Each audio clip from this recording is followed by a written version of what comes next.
Lesi Hombing sebagai penulis buku meditasi Batak Home atau Ya, pertanyaan. Pertanyaannya Apa harapannya jika dikaitkan dengan menghadirkan kembali kearifan leluhur dulu, lalu berbenturan dengan zaman yang sudah sangat maju sekarang ini? Yang jawab. pendapat saya sebagai orang Batak bahwa sesuatu dikatakan berbenturan atau tidak berbenturan, apa yang kita yakini atau yang kita hidupi atau khususnya yang dihidupi oleh orang Batak itu tergantung dari sudut pandang.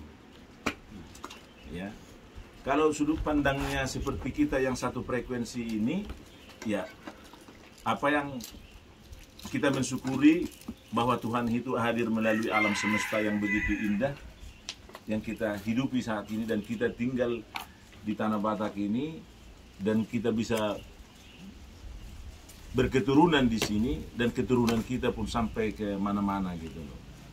Tetapi kalau kita melihat dari sisi-sisi lain, akibat kekurangan informasi, kekurangan pemahaman, atau menganggap dirinya benar sendiri, atau ego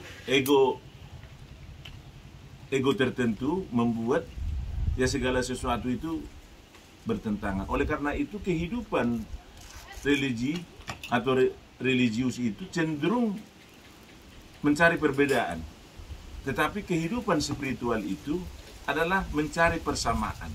Semisal siapapun, ya kita peparan peputa si jolo-jolo tugu yang kita yakini hadir dan ada peradabannya di Cianjur mula-mula, dan sekarang kita di zaman modern ini sudah terbagi-bagi. Ada yang sudah jadi Kristen, ada yang sudah jadi Katolik, ada yang sudah jadi Muslim, ada juga mungkin kepercayaan dan sebagainya. Jadi kita jangan mencari itu. Kita adalah Paran Yoputa si jolo-jolo tugu yang terberkati itu. Mari kita meniru kehidupan mereka, karena kehidupan mereka itu sangat dekat dengan Tuhan Sang Pencipta. Jadi sudah panggulmi to ningulun sa guru di Tuhani